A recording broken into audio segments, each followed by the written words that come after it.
प्रिय श्रद्धालुओं, जय श्री कृष्णा, जय श्री राम, जय श्री राधे राधे, जय श्री महाकाल।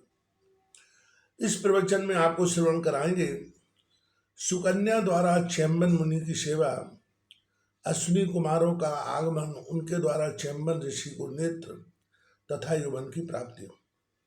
व्यास जी कहते हैं, राजा सरियाती के चले जाने पर सुकन्या सर्वतोभाव से चैम्बन मुनि की सेवा में संलग्न हो गई।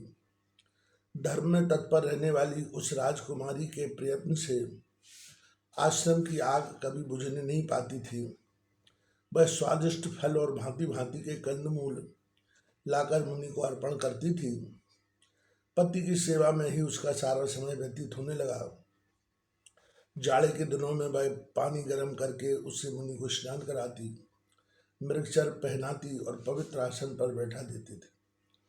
उनके आगे तिल, जौ, कुशा और कमंडल रखकर प्रार्थना करती कि मुनिवर जी, अब आप नित्य कर्म कीजिए। पतिदेव का जब नित्य कर्म समाप्त हो जाता तब राजकुमारी उनका हाथ पकड़कर उठाती और किसी आसन अथवा बिस्तर पर उन्हें बिठा देती थी। तदनंतर पके हुए फल एवं भली भांति सिद्ध किए गए चीनी के चावल लाकर चैम्बर मुनि को भोजन कराती थी। जब पतिदेव भोजन से तृप्त हो जाते तब आदर पूर्वक वह उन्हें आचमन कराती, फिर बड़े प्रेम से पान सुपारी सामने रख देती। मुख शुद्धि ले लेने के बाद चैम्बन जी को वह सुंदर आसन पर पधरा देती। तत्पश्चात मुनि से आज्ञा लेकर वह अपनी शारीरिक क्रिया संपन्न करती थी। उसका भी भोजन केवल फलाहार ही रहता। फलाहार करके वह फिर मुनि के पास जाती और अत्यंत नम्रता के साथ उनसे कहती, प्रभु मुझे क्या आज्ञा दे रहे हैं? आपकी सम्मति हो तो मैं अब चरण दबाऊं। इस प्रकार सुकन्या अपने पतिदेव चैम्बन मुनि की सेवा में निरंतर लगी रहती। सायंकाल का हवन समाप्त हो जाने पर वह सुंदरी कन्या पुनः कोमल एवं स्वादिष्ट फल लाकर मुनि को अर्पण कर देती थी। मुनि के भोजन से बचे हुए फल उनकी आज्ञा लेकर स्वयं प्रेम पूर्वक खा लेती। सुंदर बिछौना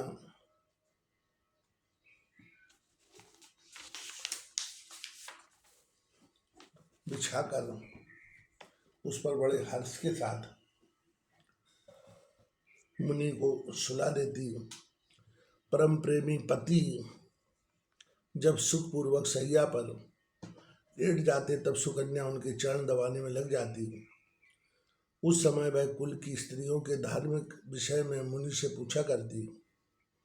पैर दबाने के उपरांत जब वह भक्ति परायण सुकन्या यह जान जाती कि मुनि जी सो गए तब स्वयं भी उनके चरणों के पास ही सो जाती। गर्मी के दिनों में अपने पति चैम्बर मुनि को बैठे देखकर वह राजकुमारी ताड़ के पंखे से ठंडी हवा करके उनकी सेवा में जुटी रहती। जाड़े के दिनों में लकड़ी इकट्ठी करके मुनि के आगे आग जला देती। साथ ही बार बार पूछा करती, स्वामिन आप सुख से तो है ना? वह वाह्य मुहूर्त में उठती और लोटा जल एवं मिट्टी मुनि के पास उपस्थित करके उन्हें शौच जाने के लिए उठाती।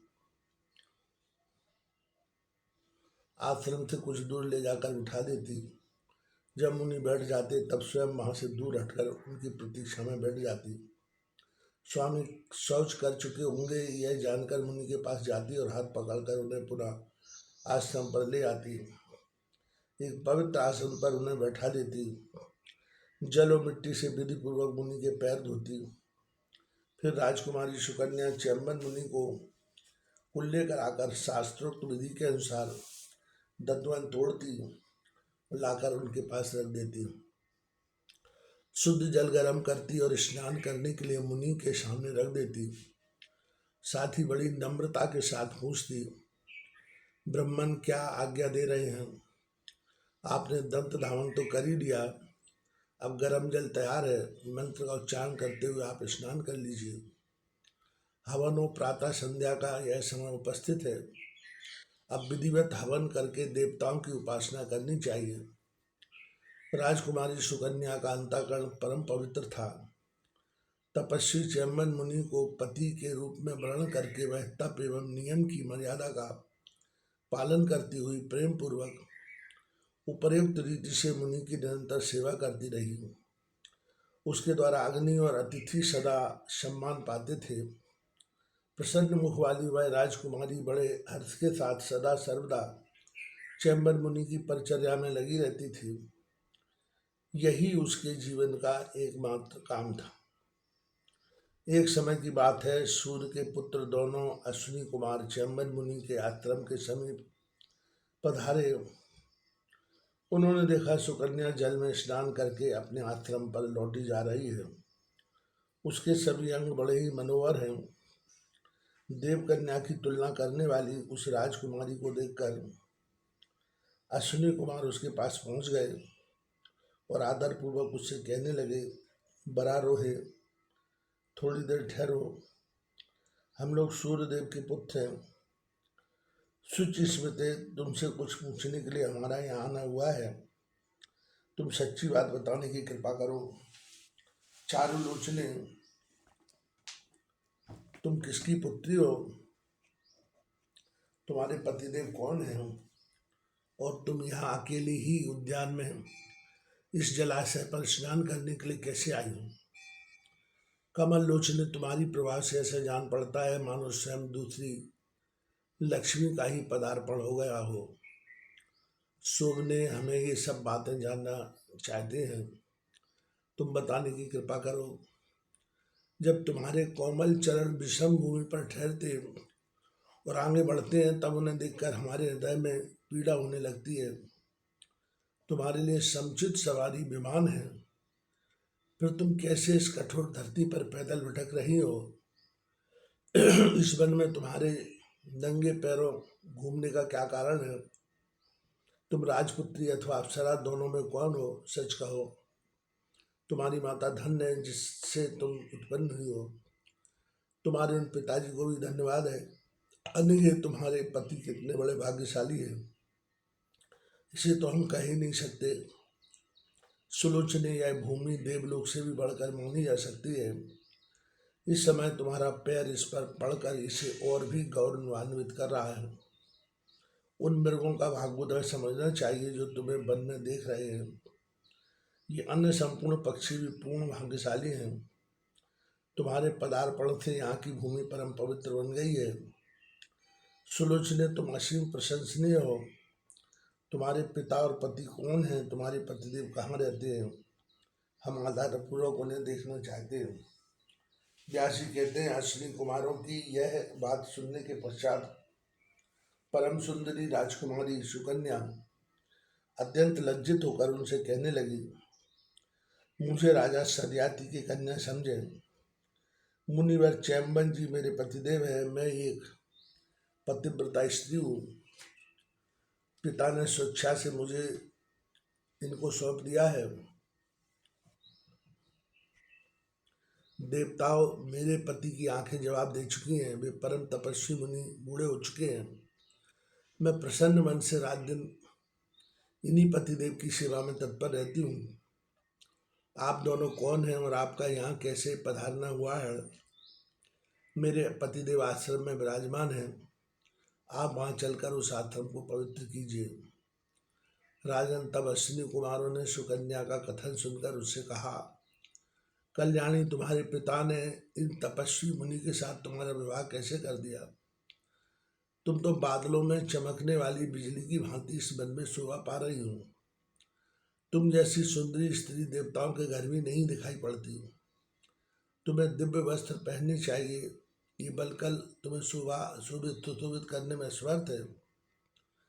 तुम्हें वह नेत्रहीन पति कैसे मिल गया? निश्चय जान पड़ता है कि ब्रह्मा की भी बुद्धि कुंठित थी जो उन्होंने तुमको इनकी भार्या बनाने का विधान किया। सुंदरी, तुम इनके योग्य नहीं हो। तुम राजा की सुकुमारी कन्या हो। तुम्हारे शरीर में शुभ लक्षण विद्यमान हैं। भाग्य की कमी के कारण ही इस निर्जन वन में तुम्हारा आगमन हो गया है। व्यास जी कहते हैं, अश्विनी कुमारों की बात सुनकर मृतभाषिणी सुकन्या के शरीर में कपकपी छा गई। उसने धैर्य धारण करके उनसे कहा, देवताओं, आप लोग भगवान सूर्य के पुत्र हैं, आप सर्वज्ञ एवं देव शिरोमणि हैं। मैं धर्म की मर्यादा का पालन करने वाली एक सती स्त्री हूँ। मेरे प्रति आपको ऐसी कोई बात नहीं कहनी चाहिए। सुरवरों, जब पिताजी ने मुझे इन योग धर्मी मुनि को सौंप दिया, तब दुराचारी स्त्रियां उस मार्ग का अनुसरण करती हैं। उस पर मैं पैर कैसे रखूं? ये कश्यप नंदन भुवन भास्कर सूर्य संपूर्ण प्राणियों के कार्यों के साक्षी हैं। ये सब देखते रहते हैं, अतः आपके मुख से ऐसी बात कभी नहीं निकलनी चाहिए।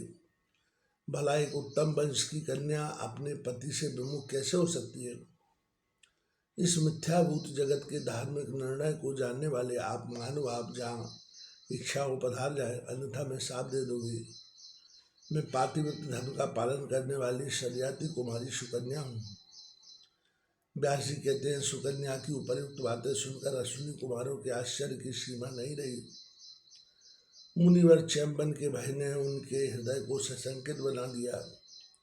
उन्होंने सुकन्या से पुनः कहा, उत्तम अंगों से शोभा पाने वाली राजकुमारी, तुम्हारे इस धर्म पालन से हमारा हृदय गदगद उठा है। तुम अपने कल्याणार्थ वर मांगो, हम देने को तैयार हैं। ब्रह्मदेव, तुम निश्चय समझ लो कि हम देवताओं के वैद्य हैं। तुम्हारे पति को सुंदर युवक पुरुष बना देने की हमें योग्यता है। परम बुद्धिमती वाले तुम्हारे पति को जब हम अपने समान स्वरूप बना देते हैं, तब तुम हम तीनों में से किसी एक को पति चुन लो। अश्विनी कुमारों की यह बात सुनकर सुकन्या के मन में बड़ा आश्चर्य हुआ। अपने पति चैम्बन मुनि के पास जाकर वह उनसे उनकी बात कहने लगी। सुकन्या ने कहा, भार्गव वंश को आनंदित करने वाले स्वामिन, इस समय आपके आश्रम पर सूर्य के सुपुत्र अश्विनी कुमार द्वय पधारे हुए हैं। मैंने देखा उनके शरीर की आकृति बड़ी ही भव्य है।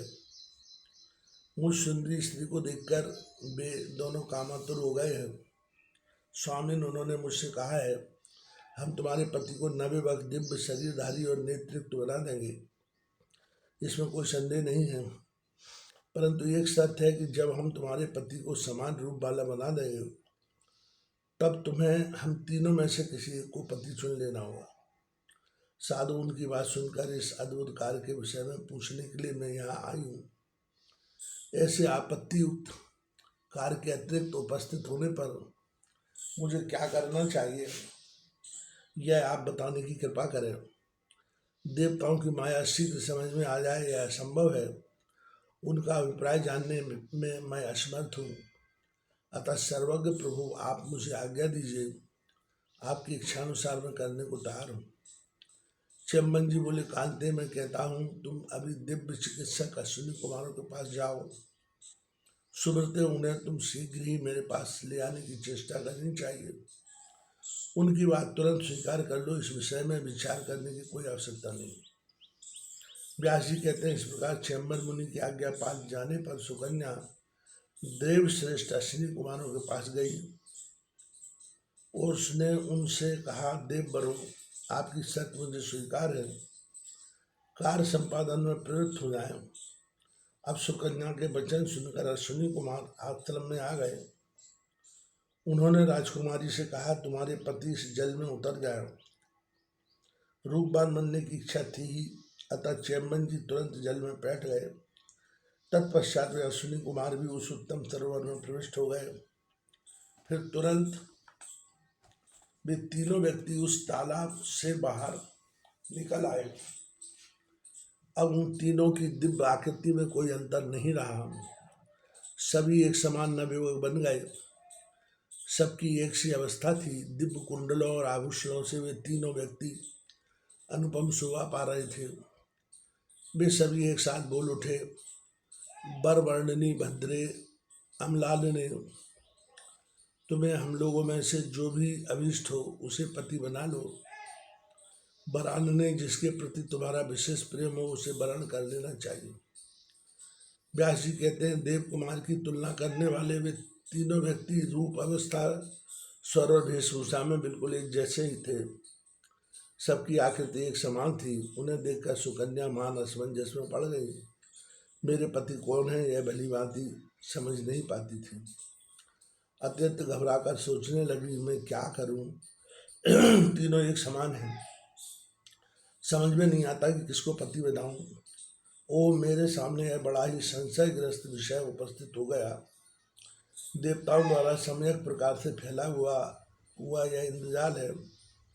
मेरे लिए तो यह मृत्यु ही सामने उपस्थित हो गई। इस अवसर पर मुझे क्या करना चाहिए? अपने पति को छोड़कर दूसरे को मैं किसी प्रकार भी वर्ण नहीं कर सकती। इस प्रकार मन में सोचकर सुकन्या कल्याण स्वरूपिणी भगवती जगदम्बा के ध्यान में तत्पर हो गई। साथ ही उनका स्तवन भी आरंभ कर दिया। सुकन्या बोली, जगन माता, मैं असीम दुख में संतप्त होकर तुम्हारी शरण में आई हूँ। कमल के आसन पर विराजने वाली शंकर प्रिय देवी, मैं तुम्हारे चरणों में बार बार मस्तक झुकाती हूँ। अब मेरे सती धर्म की रक्षा तुम्हारे ऊपर ही निर्भर है। विष्णु प्रिय लक्ष्मी, वेद माता सरस्वती, मैं तुम्हें प्रणाम करती हूँ। इस चराचर संपूर्ण जगत की रचना तुमने ही की है। सावधान होकर इस जगत की रक्षा करना तुम्हारा स्वाभाविक गुण है। जब संसार को शांत करने का विचार होता है तब तुम इसे अपने में लीन कर लेती हो। ब्रह्मा, विष्णु और शंकर की तुम जननी हो, यह सभी अनुमोदन करते हैं। तुम अज्ञानियों को उत्तम बुद्धि प्रदान करती हो। ज्ञानी जन तुम्हारी उपासना से सदा के लिए मुक्त हो जाते हैं। परम पुरुष को प्रिय दिखने वाली तुम पूर्ण प्रकृति स्वरूपा देवी हो। सब लोग जान नहीं सकते, श्रेष्ठ विचार वाले व्यक्तियों को तुम्हारी कृपा से मुक्ति और मुक्ति सदा सुलभ हो जाती है। तुम संपूर्ण प्राणियों के लिए सुख की साधन हो। अज्ञानी जन दुख पाते हैं, यह भी तुम्हारी ही व्यवस्था है। माता, तुम योगियों को सिद्धि, विजय और कीर्ति प्रदान करती हो। मैं अत्यंत विस्मय में पड़ गई हूँ। इस अवसर पर केवल तुम ही मेरे लिए शरण हो। माता, मैं इस शोक के अगाध समुद्र में गोते खा रही हूँ। मुझे मेरे पतिदेव को दिखाने की कृपा करो। कारण ये देवता लोग कपट जाल फैलाए हुए हैं। मेरी बुद्धि कुंठित हो गई है। मैं स्वयं किसको पति स्वीकार करूं? सर्वज्ञ, तुम मेरे पतिदेव का साक्षात्कार करा दो। मैं सतीत्व व्रत का पूर्णता पालन करती हूँ। यह बात तुमसे अविदित नहीं है। व्यास जी कहते हैं, इस प्रकार जब सुकन्या ने त्रिपुर सुंदरी भगवती जगदम्बा की स्तुति की तब देवी ने शीघ्र सुख पहुँचाने वाला ज्ञान उसके हृदय में उत्पन्न कर दिया, जिससे वह साध्वी सुकन्या समान रूप वाले उन पुरुषों में अपने पति को मदिमन निश्चित करने में सफलता पा गई। अब उसने उन तीनों पुरुषों पर दृष्टि दौड़ाई और उनमें जो अपने वास्तविक पति चैम्बन जी थे उन्हें चुन लिया। यूँ सुकन्या द्वारा पति रूप से चैम्बन मुनि के स्वीकृत हो जाने पर अश्विनी कुमार संतुष्ट हो गए। सुकन्या के सती धर्म को देखकर उनके मन में बड़ा आनंद हुआ। वे उसे वर देने लगे। कारण भगवती जगदम्बा की कृपा से वे प्रधान देवता अश्विनी कुमार परम प्रसन्न थे। चैम्बन मुनि से आज्ञा लेकर उन दोनों कुमारों ने तुरंत वहां से चलने की तैयारी कर ली। सुंदर रूप, नेत्र और युक्ति भार्या पा जाने के कारण चैम्बन मुनि बड़े ही हर्षित हुए। उन महान तेजस्वी मुनि ने अश्विनी कुमारों से यह वचन कहा, देववरों, आपने मेरा बड़ा ही उपकार किया है। क्या कहूँ, संसार में सर्वोत्तम सुंदरी भार्या पाकर भी मैं कोई सुख नहीं पा रहा था, वरन मुझे एक पर एक दुख ही झेलने पड़ते थे, क्योंकि मेरी आँख थी नहीं। मैं अत्यंत बूढ़ा हो गया था, मंदभागी बनकर निर्जन वन में पड़ा था। ऐसी स्थिति में आप लोगों ने मुझे नेत्र, युवावस्था और अद्भुत रूप प्रदान किया है। अतः मैं भी आपका कुछ उपकार करने के लिए प्रार्थना कर रहा हूँ, क्योंकि उपकारी पुरुष के प्रति जो किसी प्रकार का उपकार नहीं करता उस मानव को धिक्कार है। संसार में देवता भी ऋणी हो सकते हैं, मानव की तो बात ही क्या है। अतएव मेरी हार्दिक इच्छा है कि आप लोगों को कोई अभीष्ट पदार्थ प्रदान करूं। देवेश्वर, आपने मुझे नूतन शरीर प्रदान किया है, इस ऋण से मुक्त होने के लिए मांगने पर मैं आप लोगों को वह पदार्थ भी दे सकूंगा जो देवताओं तथा दानवों के लिए भी अलभ्य है। आपके उस उत्तम कार्य से मैं बड़ा ही प्रसन्न हूँ। आप अपना मनोरथ व्यक्त करें। चेम्बर मुनि के वचन सुनकर अश्विनी कुमारों ने परस्पर परामर्श किया। तत्पश्चात सुकन्या सहित बैठे हुए उन मुनि श्रेष्ठ से वे कहने लगे, मुनिवर, पिताजी की कृपा से हमारे संपूर्ण मनोरथ पूर्ण है, परंतु देवताओं की पंक्ति में बैठकर सोमपान करने की हमारी अभिलाषा अभी पूरी नहीं हुई है। जब यज्ञ में सोमरस पीने का अवसर आता है तब देवता हमें वैध मानकर निषिद्ध कर देते हैं। सुमेरु पर्वत पर ब्रह्मा जी का यज्ञ हो रहा था। इंद्र की प्रेरणा से हमें वहां सोमरस नहीं मिल सका। अतएव धर्म के जानने वाले तपस्वी जी, आप में कोई शक्ति हो तो हमारी यह अभिलाषा पूर्ण कर दीजिए, हमें सोमरस पीने का अधिकार प्राप्त हो जाए। ब्रह्मन, हमारी इस सुसम्मत इच्छा पर विचार करके आपको इस कार्य में प्रवृत्त होना चाहिए। सोमरस पीने की प्यास बुझना हमारे लिए बड़ा ही कठिन हो गया है। आप चाहेंगे तो वह प्यास शांत हो जाएगी। अश्विनी कुमारों की बात सुनकर चेम्बर मुनि ने बड़े मधुर शब्दों में उनसे कहा, मैं अत्यंत वृद्ध हो गया था, आप लोगों ने मुझे रूपवान और नवयुवक बना दिया है।